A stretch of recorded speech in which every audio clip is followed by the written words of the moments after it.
Studio में आपका हार्दिक स्वागत, अभिनंदन है, सत्कार है।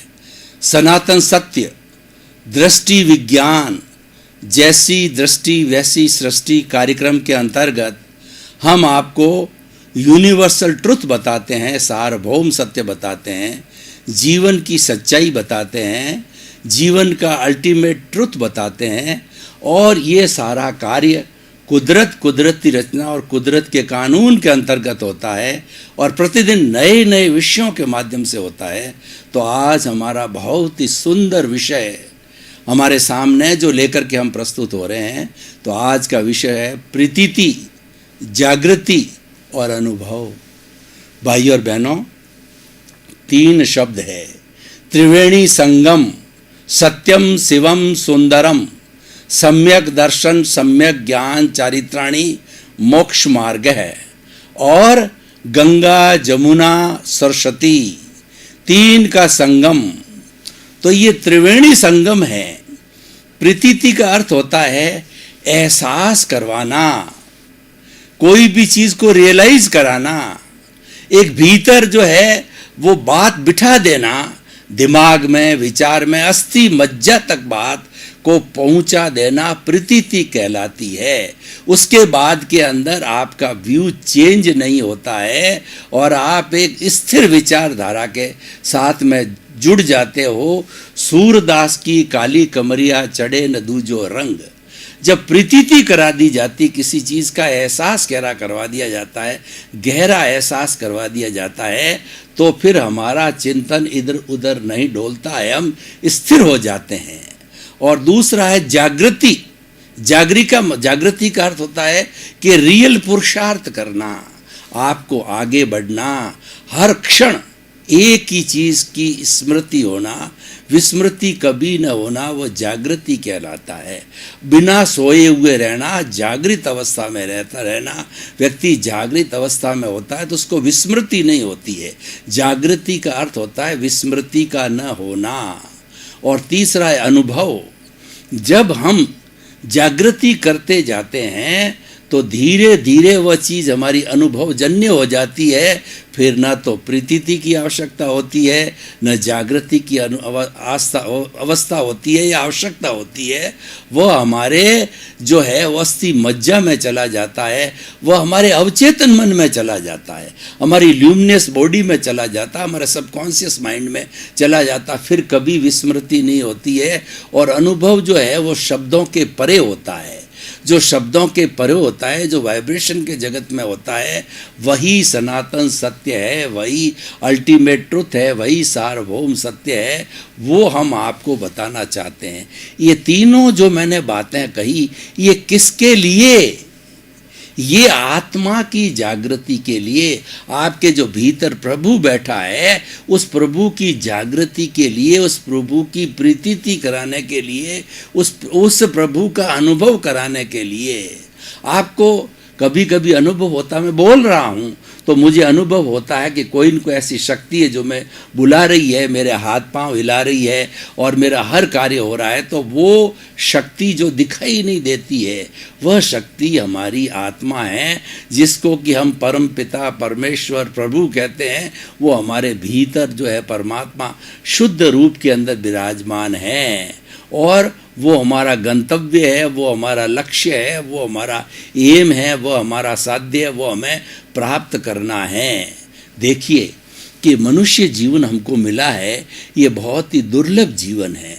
मनुष्य जीवन की प्राप्ति के लिए हम भगवान से प्रार्थना करते हैं, तब जाकर के हमें मनुष्य जीवन की प्राप्ति होती है, यानी सुकृत किए जाते हैं तो मनुष्य जीवन की प्राप्ति होती है।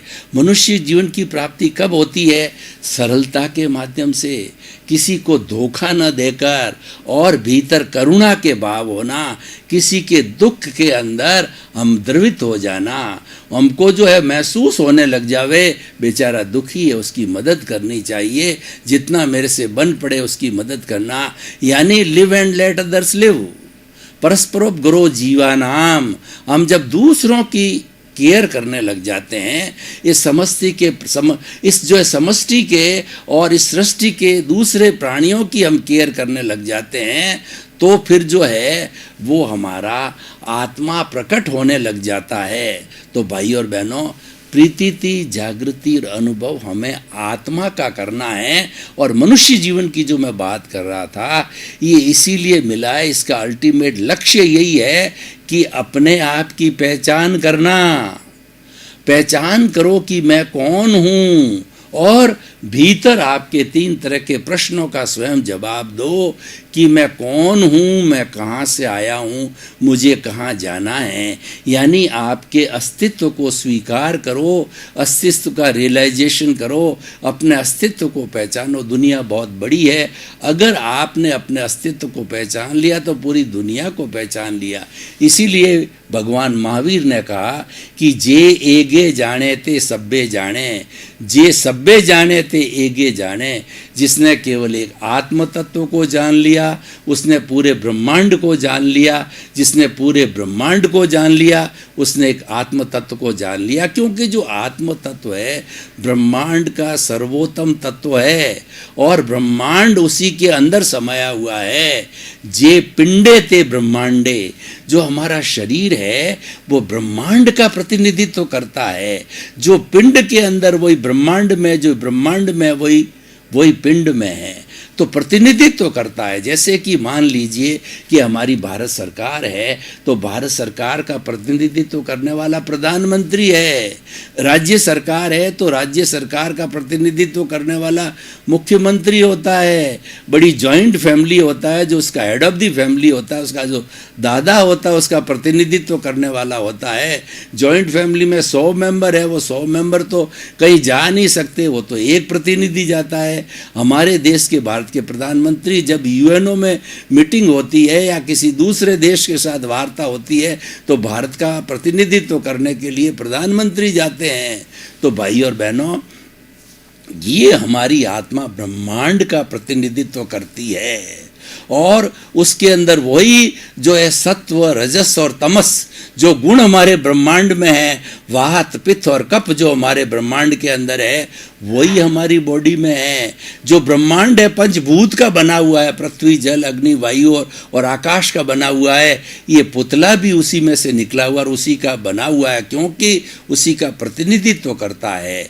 तो मेरे कहने का अर्थ ये है कि अपने आप को पहचानो, और आप जो ब्लिस चाहते हो, जो सनातन सत्य हमारा और कुदरत का, जो हम कुदरत जितना कुदरत के कानून के जो पर कार्य करते हैं, तो हमारा लक्ष्य क्या है कि आपको स्नेह धीरे धीरे 1 जन्म में, 2 जन्म के अंदर और या 4 जन्म के अंदर आपको शाश्वत सुख की प्राप्ति हो जावे। यानी आप मुक्त हो जाओ, ब्लिस की अवस्था में आ जाओ। तो वो ब्लिस की अवस्था कब आएगी? जब आप अपने आप को जानना चालू करोगे। क्योंकि मुक्ति में किसको भेजना है? मुक्ति में इस आत्मा को भेजना है। जब शरीर पीछे चला जाएगा, मैं शरीर बात कर रहा हूँ, कार्मण शरीर की, कॉजल बॉडी और लिंग शरीर की बात कर रहा हूँ, ये बेचारा तो उसी का दिया हुआ है। और जन्म जन्मांतर से तो न मालूम हमने इस तरीके के शरीर कितने धारण किए, उसकी हमको संख्या भी मालूम नहीं है। पर सबका जो गंगोत्री है, सबका जो ओरिजिन प्लेस है, सबको जो देने वाला है, वो हमारा कार्बन शरीर कॉजल बॉडी है। इसलिए कॉजल बॉडी को शून्य करने के लिए, कॉर्डल बॉडी को समाप्त करने की बात कर रहा हूँ। तो समाप्त कब होगा? कि जब हमारा सेल्फ रियलाइजेशन होगा। उस सेल्फ रियलाइजेशन करने के लिए 3 सूत्र दिए हुए हैं, प्रीति, जागृति और अनुभव। अब क्वेश्चन ये है कि हम कैसे प्राप्त करें। अब सारी बात तो हमने कर ली कि भाई हमें आत्मा को मुक्त करना है, और मुक्त करने के लिए हमको ये त्रिवेणी संगम की आवश्यकता होगी, ट्रिपल ज्वेल्स की हमारे को आवश्यकता होगी, सत्यम शिवम सुंदरम की आवश्यकता होगी, 3 सूत्रों की आवश्यकता होगी। पर ये करें कैसे? ये सबसे बड़ी बात है। उसको करने के लिए कि सद्गुरु को तलाशिए। सद्गुरु की हम तलाश कैसे करें? देखिए, मैं आपको उदाहरण देता हूँ कि जो है स्वामी विवेकानंद जो है वो बचपन से बड़े मेधावी थे। उनकी कुल उम्र 36 वर्ष की थी, पर 36 वर्ष में उन्होंने प्रैक्टिकल वेदांत और दुनिया को वो दर्शन दिया कि आज 150 वर्ष तो निकल गए और आने वाली कई पीढ़ियाँ विवेकानंद को अजर अमर रूप के अंदर जो उनको पूजती रहेगी, उनकी अभ्यर्थना करनी पड़ेगी, करती रहेगी, क्योंकि उन्होंने जो दर्शन दिया है वह सनातन सत्य दिया है, वह जो है वो दृष्टि विज्ञान दिया है। तो भाई और बहनों, उन्होंने क्या किया कि बचपन से ही वो धार्मिक प्रकृति के थे, तो उनके मन के अंदर एक तड़फ जागृत हुई कि मुझे सद्गुरु को तलाशना चाहिए। क्यों? गुरु बिना ज्ञान नहीं। गुरु गोविंद दाऊ खड़े और काके लागू पाए, बलियारी गुरु आपनी और गोविंद दियो बताए। यानी कि हमें प्रभु की प्राप्ति करने के लिए गोविंद की आवश्यकता होती है।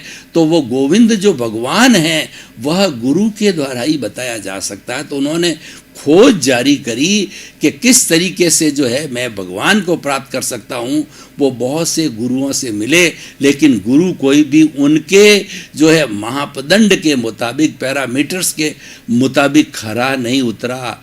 जब उनका पुण्योदय हुआ, जब उनका संजोग आया, तो वो जो है वो अपने कन्याकुमारी के मठ के अंदर जो स्वामी रामकृष्ण परमहंस के उनके जब दर्शन हुए, तो प्रथम दृष्टवा रामकृष्ण परमहंस को शिष्य मिल गया और स्वामी विवेकानंद को गुरु मिल गया। और गुरु मिलने के बाद के अंदर उन्होंने जो है वो उनके 10 भाई बहन थे, उनकी आर्थिक स्थिति बहुत कमज़ोर थी। तो रामकृष्ण परमहंस ने कहा कि तुम देवी का मैं उपासक हूँ, देवी के मंदिर में जाओ और उनसे जो है तुम आर्थिक दृष्टि को सुदृढ़ करने के लिए धन दौलत मांगो। तो जो मंदिर के अपने गुरु के कहने के अनुसार जो देवी के मंदिर के सामने, देवी के सामने प्रकट हुए, तो देवी का जो बहुत बड़ा रूप देख करके वो तो भूल गए। उन्होंने कहा, गॉडेस गिव मी एनलाइटनमेंट, मुझे जो है वो ज्ञान की जागृति कराओ, मेरा एनलाइटनमेंट करो। तो तथास्तु कहा देवी ने, और वह उस दिन से वो एनलाइटेंड हो गए। एनलाइटेंड होगा मतलब उनको आत्मज्ञान मिल गया, उनको सनातन सत्य मिल गया, उनको कुदरत का कानून, कुदरत और कुदरती रचना मिल गई, सब कुछ उनको प्रकट हो गया, उनको सच्चा ज्ञान हो गया। अब देखिए, ये गुरु की कृपा से हुआ। तो गुरु ने हमको ज्ञान दे दिया है। तो जब देवी ने उसको ज्ञान दिया या गुरु के माध्यम से ज्ञान मिला, तो गुरु जब ज्ञान देता है अपने शिष्य को, सच्चा ज्ञान देता है, आत्मा का ज्ञान देता है, तो ये 3 पैकेट कहिए या त्रिवेणी संगम साथ में देता है। यहाँ से हमारा अध्याय चालू होता है, वह प्रतीति करा देता है। गुरु जो है अपनी विद्या के माध्यम से या जो है अपने एनलाइटनमेंट के माध्यम से वो शक्ति का संप्रेषण करके और हमको एहसास करा देता है कि तुम तो शुद्ध आत्मा हो, तुम ज्ञाता हो, तुम दृष्टा हो, तुम जानने वाले हो, तुम देखने वाले हो। तुम्हारे भीतर जो प्रभु विराजमान है वो सब में एक सा है, घोड़े में, गधे में, ऊंट में, गाय में, भैंस में, बैल में, 84 लाख जीवा योनि में सबका प्रभु एक सा है। राम का, कृष्ण का, महावीर का, और जो है जीसस क्राइस्ट का, मोहम्मद साहब का, गुरु नानक का, और सबका एक सा है। जो फर्क नज़र आ रहा है वो अपने अपने कर्मों का फर्क है, उसके कारण ये अलग अलग शरीर और अलग अलग कर्म मिले हैं। तो ये प्रीति 100% प्रीति, एहसास और ये जो है विश्वास जमा देता है, उसी का नाम प्रीति है। रात को 12 बजे भी आपको जो उठाया जाता है तो आपको पूछा जाता तुम कौन हो, तो आप जवाब दोगे कि रिलेटिव रूप से तो मैं सोहन राज तातेड़ हूँ जो मेरा नाम है, और रियल रूप से मैं शुद्ध आत्मा हूँ जो कि ज्ञाता है, दृष्टा है, वो जो जानने वाला है, देखने वाला है, वो अनंत ज्ञान वाला है, अनंत दर्शन वाला है, अनंत शक्ति वाला है, अनंत सुख का धाम है। उसके सैकड़ों 100 सैकड़ों हरि कथा अनंत, हरि अनंत, हरि कथा अनंत। उस हरि के, उस भगवान के अनंत अनंत गुण हैं, उसकी अनंत अनंत कथाएं हैं, करते जाओ, जन्म जन्मांतर उस कथाओं का कभी अंत नहीं आता है। तो भाई और बहनों, ये प्रीति करा देता है। और उसके साथ साथ के अंदर दूसरी जो गिफ्ट हमको देता है वो हमारे में जागृति पैदा कर देता है, तड़फ पैदा कर देता है, हमारे भीतर एक इंटरेस्ट पैदा कर देता है, हमारे भीतर सकारात्मक हार्मोन्स पैदा कर देता है, जो और एक ऐसा ज्ञान का जो हमेशा जलने वाला, शाश्वत जलने वाला ज्ञान का दीपक जला देता, उसको जागृति कहते हैं। जागृति रियल पुरुषार्थ है, और जहाँ रियल पुरुषार्थ होता है हम स्नेह स्नेह जो है मुक्ति की ओर जाते हैं, क्योंकि रियल पुरुषार्थ के अंदर पुण्य का बंध नहीं होता है, और हमें अन्य अन्य जो है वो जैसे देवगति के अंदर या तिर्यंज गति में नहीं भटकना पड़ता है, हम आगे से आगे मनुष्य गति में ही रहते हैं। हमारे भरत क्षेत्र के अंदर जो है अभी मोक्ष बंद है, तो हम सिमंदर स्वामी जो विराजमान है महाविद्य क्षेत्र के अंदर, उनकी चरणों में जाकर के जन्म ले सकते हैं अगर जागृति हमारी रहती है, और वहाँ पर 2 4 5 मनुष्य के भाव करके, और जन्म जन्मांतर का हमारा जो जमा हुआ जो डिस्चार्ज अहंकार है, जमा हुआ जो हमारा डिस्चार्ज जो कॉजल बॉडी है, वो बर्फ़ की शिला की तरह पिघलता रहता है, और पिघल करके ये संपूर्ण कार्बन शरीर शून्य हो जाता है, हम सिद्ध बुद्ध मुक्त बन जाते हैं, हम ब्लिस को प्राप्त कर देते हैं, जो हमारा लक्ष्य है उसकी प्राप्ति हमें हो जाती है। तो ये जागृति करवा दी जाती है, और ज्यों ज्यों जागृति बढ़ती जाती है तो एक तीसरा जो हमको जो ज्वेल्स देता है, हमारा गुरु जो देता है सद्ज्ञान देने के बाद में, वो अनुभव होता है, वो मुख्य बात है। और अनुभव होने के बाद के अंदर जो है वो कहते हैं कि प्रत्यक्ष को क्या प्रमाण, हाथ कंगन को आरसी क्या, शब्द से बोलने की क्या जरूरत है कि तुम आत्मा हो, बोलने की जरूरत नहीं है, भीतर अपने आप एहसास होना लग जाता है, शब्दों की आवश्यकता नहीं होती है। और हम स्नेह स्नेह अपने प्रभु की भक्ति के साथ में हम जो अवधि ज्ञान, हमारा मन पर ज्ञान और केवल ज्ञान की ओर अग्रसर होते रहते हैं, यानी प्रत्यक्ष ज्ञान की ओर जाते हैं। ये तो बोलना है, ये तो हमारा मति और शुद्ध ज्ञान है, ये परोक्ष ज्ञान है। और जब हमारा अनुभव बढ़ने लग जाता है तो हम प्रत्यक्ष ज्ञान की ओर बढ़ते रहने लग जाते हैं। प्रत्यक्ष ज्ञान का अर्थ होता है कि अवधि ज्ञान, हमको मालूम पड़ जाता है ये कुदरत क्या है, कुदरत की रचना क्या है, कुदरत का कानून क्या है, हमको साक्षात नज़र आता है, अपनी आँखों से, भीतर की आँख से नज़र आता है, तो वो हमारा अनुभव है, मनोपर्व ज्ञान है। भीतर की आंख से हम जानने लग जाते हैं कि फला व्यक्ति इस वक्त में क्या चिंतन कर रहा है, उसके जो दिमाग के अंदर क्या विचार चल रहे हैं। और अगर हम थोड़ा ऊपर चढ़ते हैं, 360 डिग्री पर आ जाते हैं, अनुभव करते करते संपूर्ण अनुभव को प्राप्त कर लेते हैं, तो हमारा जो है भुवन भास्कर का उदय हो जाता है, यानी संपूर्ण कर्मों का क्षय होकर के और जो है केवल ज्ञान प्रकट हो जाता है। और जो व्यक्ति केवल ज्ञान, पहले केवल दर्शन होता है और फिर अगले जन्म के अंदर केवल ज्ञान होता है, और केवल ज्ञान की प्राप्ति होने के बाद के अंदर उसको वह साक्षात जो है इस शरीर के अंदर भगवान का रूप हो जाता है, उसके और भगवान के बीच में कोई अंतर नहीं रहता है, और वह स्वयं जो है अपना रियलाइजेशन करने लग जाता है, प्रभु बन जाता है, परमात्मा बन जाता है। और वह धीरे धीरे पूरा 360 डिग्री तक आकर के और पराकाष्ठा करके जो है वह केवल ज्ञान की और अपने आयुष्य कर्म को समाप्त करके वह सिद्ध बुद्ध और मुक्त बन जाता है। तो भाई और बहनों, इस एपिसोड को जो है मैं अब कसौटी पर कसता हूँ। कसौटी पर कसने का अर्थ होता है it is open to the audience.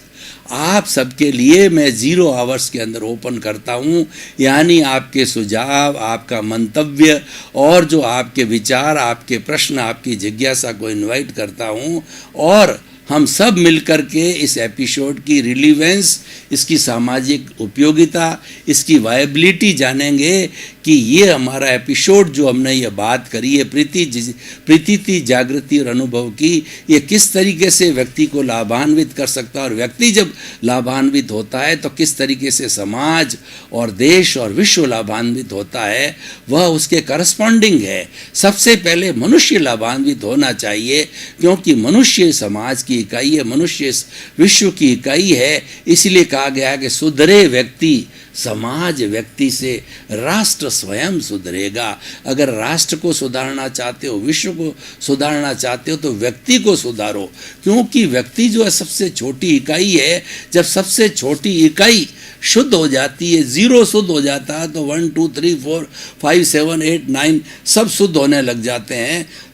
तो हमें छोटी से छोटी इकाई को शुद्ध करना चाहिए, और जब वो शुद्ध हो जाता है तो धीरे धीरे सब में शुद्धिकरण चालू हो जाता है। तो भाई और बहनों, अगर व्यक्ति प्रीति, जागृति और अनुभव त्रिवेणी संगम को अपने जीवन के अंदर धारण कर लेता है तो उसे किसी प्रकार का कष्ट नहीं होता है, और वह अपने वांछित लक्ष्य जो ब्लिस है, मुक्ति का लक्ष्य है, वो प्राप्त कर सकता है। परंतु ये होगा तभी जबकि हमारी आत्मा की 3 स्टेजेस है। पहली जीवात्मा, दूसरा अंतरात्मा और तीसरा परमात्मा। ये जुड़ी हुई है 3 हमारी चेष्टाओं से, 3 तरह के हमारे चिंतन से। पहली आत्मा का चिंतन होता है वो स्वार्थ की चेतना होती है, दूसरी जो आत्मा होती है वो परार्थ की चेतना होती है, और तीसरी जो वो होती है वो परमात्मा, वो जो है स्वार्थ, परार्थ और परमार्थ की चेतना होती है। तो भाई और बहनों, हमें जो है गुरु को ढूंढो। हमारा अगर हम गुरु के प्रति भाव रखेंगे कि हमको अच्छा गुरु मिल जावे और हमको प्रकट ज्ञानी पुरुष मिल जावे, उसकी छानबीन करो, उसको ढूंढो, और अगर हमारा पुण्योदय जब हो जाता है, संजोग होता है, जो गुरु मिलता है, और गुरु होने पर जो है हमें जो है ये शाश्वत ज्ञान देता है, जो कि हमें धीरे धीरे सनातन सत्य की प्राप्ति कराता है। भाई और बहनों, आपका बहुत बहुत धन्यवाद, आपके प्रति कृतज्ञता। आप हमारा सनातन सत्य कार्यक्रम बराबर देख रहे हो, हमको फीडबैक मिल रहा है, आप सनातन सत्य की आत्मा हो और आपकी पूरी दिलचस्पी है। आपकी दिलचस्पी को देख करके हमें भी रुचि जागृत होती है कि हम आपको अच्छे से अच्छे एपिसोड बतावें और बात को सुंदर प्रस्तुति देवें, क्योंकि हमारा लक्ष्य सर्वे भवन्तु सुखिनः सर्वे सन्तु निरामया। जगत के सब जीवों को सुख मिले, शांति मिले, आनंद मिले, स्वास्थ्य मिले और मोक्ष मिले। इसी क्रम में आपके प्रति मंगल भावना, शुभ भावना।